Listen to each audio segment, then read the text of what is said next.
yourself another day. Hello everyone, so today we are moving on to chapter 4 of the Hunger Games. If you haven't seen the previous chapters, I will put them in a link down below. Also, you can get this book and the other two in the series. If you have any questions about this book, or if you have any suggestions on what you'd like me to read, make sure to put them in a comment down below as well. Let's just get started on chapter 4. For a few moments, Peeta and I take in the scene of our mentor trying to rise up out of the slippery, vile stuff from his stomach. The reek of vomit and raw spirits almost brings my dinner up. We exchange a glance. Obviously, Haymitch isn't much, but Effie Trinket is right about one thing. Once we're in the arena, he's all we've got.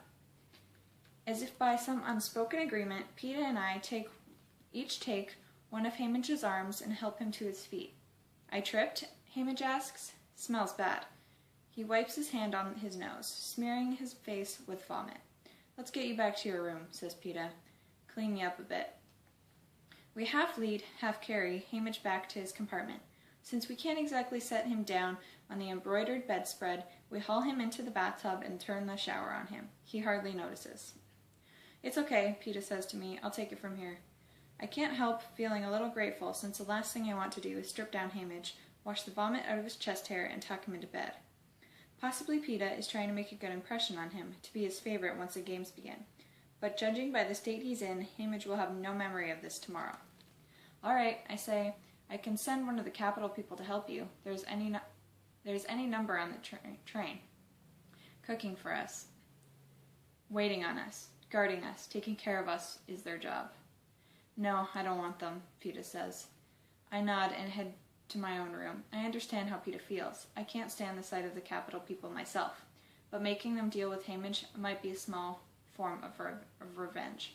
So I'm pondering the reason why he insists on taking care of Haymitch, and all of a sudden, I think it's because he's being kind. Just as he is kind to give me the bread. The idea pulls me up short. A kind Peeta Malark is far more dangerous to me than an unkind one. Kind people have a way of working their way inside me and rooting there.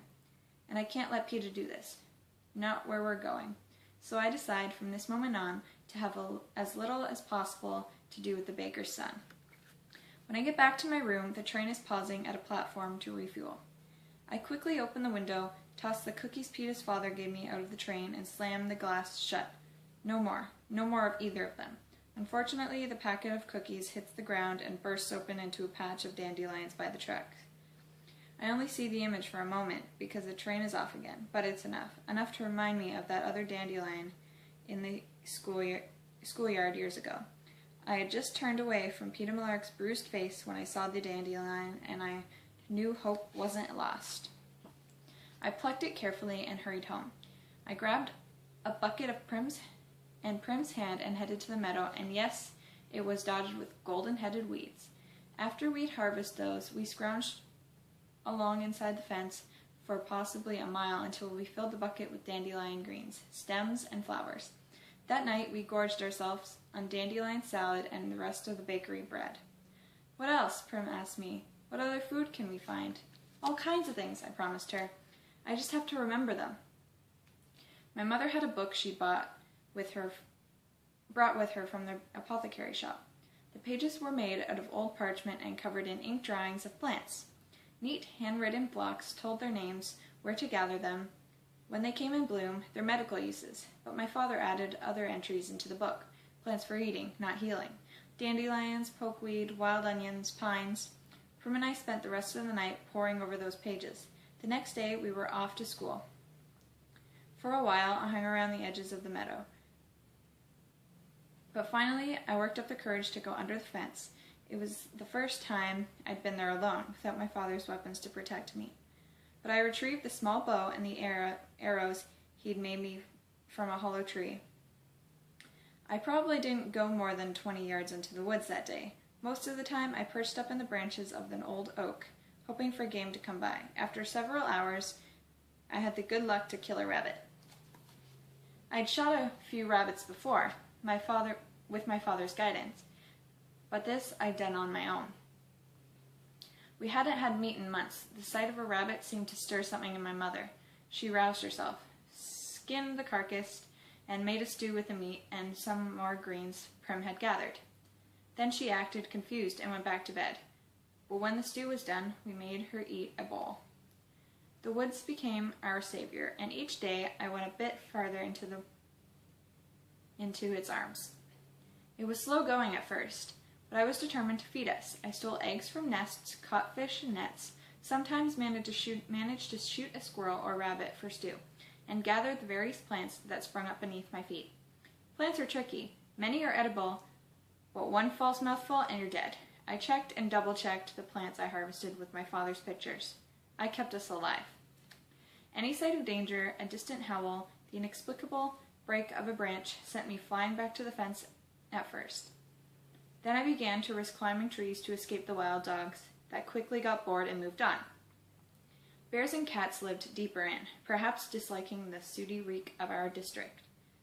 On May 8th, I went to the Justice Building, signed up for my tessera, and pulled home my first batch of grain and oil in Prim's toy wagon. On the 8th of every month I was entitled to do the same. I couldn't stop hunting and gathering, of course. The grain was not enough to live on, and there were other things to buy: soap, milk, and thread. What we didn't absolutely have to eat, I began to trade at the Hob. It was frightening to enter that place without my father at my side, but people had respected him, and they accepted me. Game was game, after all, no matter who shot it. I also sold at the back doors of the wealthier clients in town, trying to remember what my father had told me and learning a few tricks as well. The butcher would buy my rabbits, but not squirrels. The baker enjoyed squirrels, but would only trade for one if his wife wasn't around. The head peacekeeper loved wild turkey. The mayor had a passion for strawberries. In late summer, I was washing up in the pond when I noticed the plants growing around me, tall with leaves like arrowheads, blossoms with 3 white petals. I knelt down in the water, my fingers digging into the soft mud, and I pulled a handful out from the roots. Small bluish tubes that don't look like much, but boiled or baked are as good as any potato. Katniss! I say aloud. It's the plant I was named for. And I heard my father's voice joking, as long as you can find yourself, you'll never starve.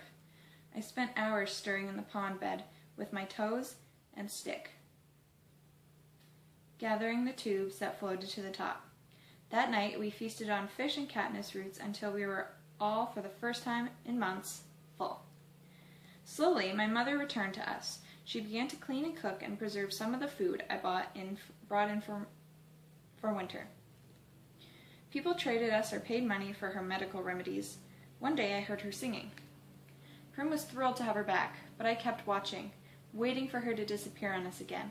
I didn't trust her, and some small, gnarled place inside me hated her for her weakness, for her neglect, for the months she had put us through. Prim forgave her, but I had taken a step back from my mother, put up a wall to protect myself from needing her, and nothing will ever be the same between us again. Now I was going to die without that ever being set straight. I thought of how I yelled at her today in the Justice Building. I told her I loved her too, though, so maybe it would balance it out. For a while, I stand staring out the train window, wishing I could open it again, but unsure of what would happen at such high speed. In the distance, I see the lights of another district. 7? 10? I don't know. I think about the people in their houses, settling in for bed. I imagine my home with its shutters drawn tight. What are they doing now, my mother and Prim? Were they able to eat supper, the fish stew and the strawberries, or did it lie untouched on their plates? Did they watch the recap of the day's events on the battered old TV that sits on the table against the wall? Surely there were more tears. Is my mother holding up, being strong for Prim, or has she already started to slip away, leaving the weight of the world on my sister's fragile shoulders? Prim will undoubtedly sleep with my mother tonight. The thought of that scruffy old buttercup posting himself on the bed to watch over Prim comforts me. If she cries, he will nose his way into her arms and curl up there until she calms down and falls asleep. I'm so glad I didn't drown him. Imagining my house makes me ache with loneliness. This day has been endless. Could Gail and I have been eating blackberries only this morning? It seems like a lifetime ago, like a long dream that deteriorated into a nightmare. Maybe if I go to sleep, I will wake up back in District 12, where I belong. Probably the drawers hold any number of nightgowns, but I just strip off my shirt and pants and climb into bed in my underwear. The sheets are made of soft, silky fabric. A thick, fluffy comforter gives me immediate warmth.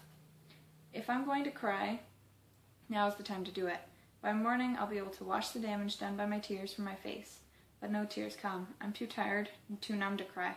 The only thing I feel is a desire to be somewhere else, so I let the train rock me into oblivion. Gray light is leaking through the curtains when the rapping rouses me. I hear Effie Trinket's voice calling me to rise up. Up, up, up! It's going to be a big, big, big day! I try and imagine for a moment what it must be like inside that woman's head. What thoughts fill her waking hours? What dreams come to her at night? I have no idea. I put the green outfit back on since it's not really dirty, just slightly crumpled from spending the night on the floor.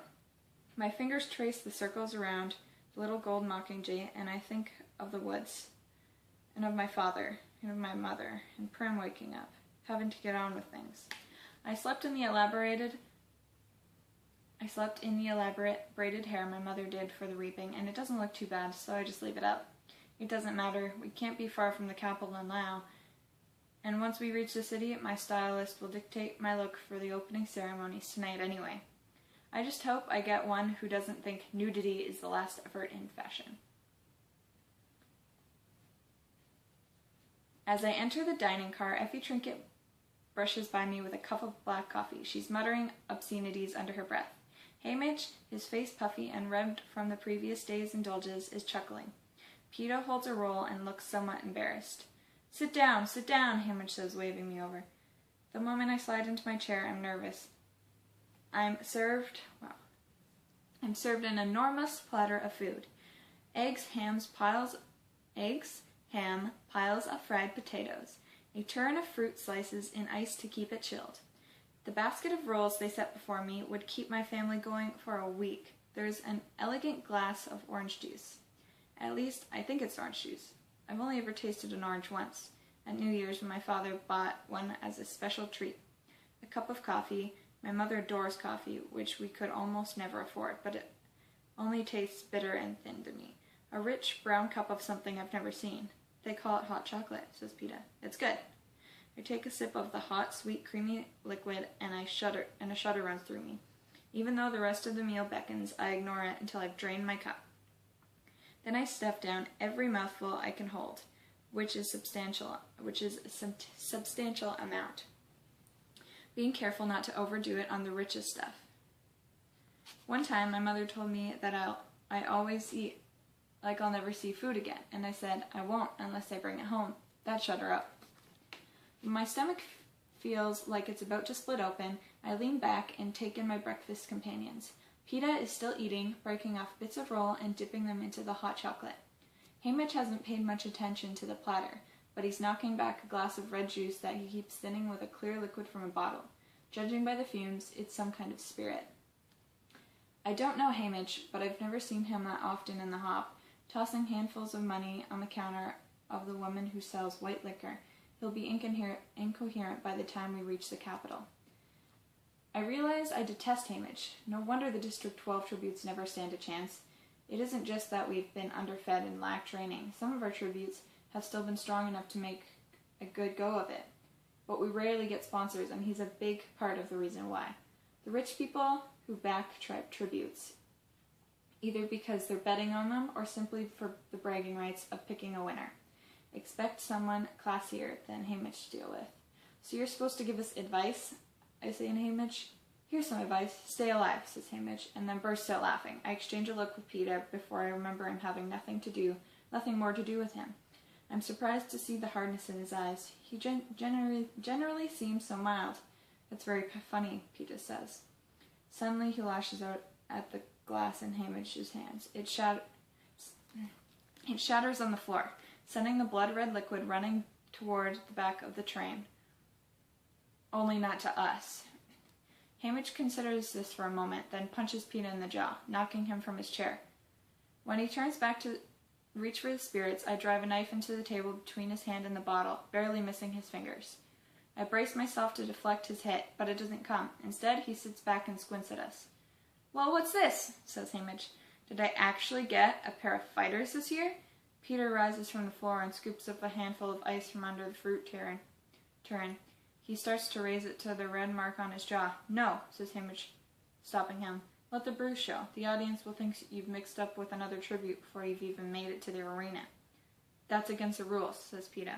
Only if they catch you. That bruise will say you fought. You weren't caught. Even better, says Hamish.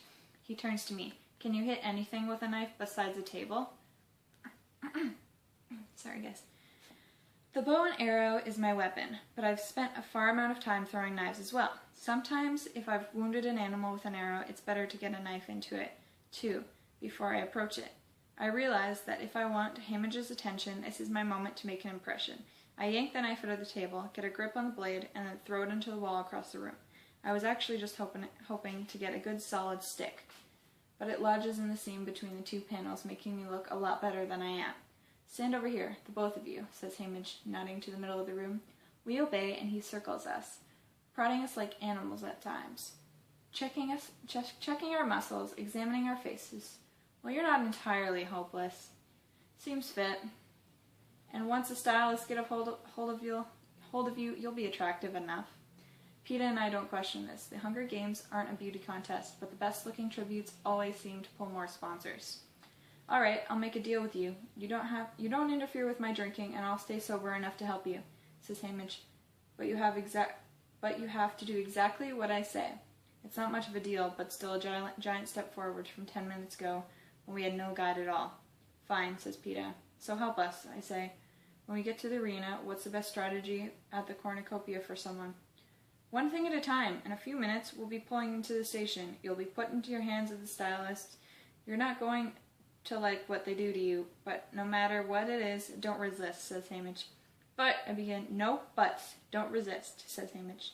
He takes the bottle of spirits from the table and leaves the car. As the door swings shut behind him, the car goes dark. There are still a few lights inside, but outside it's as if night has fallen again. I realize we must have entered a tunnel that runs up through the mountains into the capital. The mountains form a natural barrier between the capital and the eastern districts. It is almost impossible to enter from the east except through the tunnels. This geographical advantage was a major factor in the districts losing the war that led to my being a tribute today. Since the rebels had to scale the mountains, they were easy targets for the capital's air forces. Whoa! Okay. Peeta Malark and I stand in silence as the train speeds along. The tunnel goes on, and I think of the tons of rocks separating me from the sky, and my chest tightens. I hate being encased in stone this way. It reminds me of the mines of my father, trapped unable to reach sunlight, buried forever in the darkness. The train finally begins to slow, and suddenly bright light floods through the compartment. We can't help it. Both Peeta and I run to the window to see what we've only seen on television. The capital, the ruling city of Panem. The cameras haven't lied about its grandeur. If anything, they have not quite captured the magnificence of the glistening building and rainbows of hues that the tower is aired. The shiny car that rolls down the windows. The shiny cars that roll down the wide paved streets. The oddly dressed people with bizarre hair and painted faces who have never missed a meal. All the colors seem artificial. The pinks too deep, the greens too bright, the yellows painful to the eyes, like the flat, round discs of hard candy we can never afford to buy at the tiny sweet shop in District 12. The people begin to point at us eagerly as they recognize a tribute train rolling into the city. I step away from the window, sickened by their excitement, knowing they can't wait to watch us die. But Peeta holds his ground, actually waving and smiling at the gawking crowd. He only stops when the train pulls into the station, blocking us from their view. He sees me staring at him and shrugs. Who knows? He says. One of them may be rich. I have misjudged him. I think of his actions since the reaping began. The friendly squeeze of his hand, his father showing up with cookies and promising to feed Prim. Did Peeta put him up to that?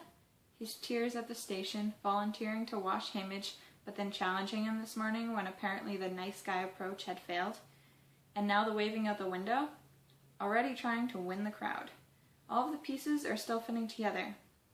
But I sense he has a plan for me. He hasn't accepted his death. He is already fighting hard to stay alive, which also means that kind Peter Malark, the boy who gave me the bread, is fighting hard to kill me. Alright, so that was chapter 4. Sorry for stuttering, but my mouth is super dry. Alright, so I will see you guys tomorrow with chapter 5. If you guys liked it, make sure to give it a quick thumbs up. I will see you guys tomorrow. Please subscribe. Bye-bye!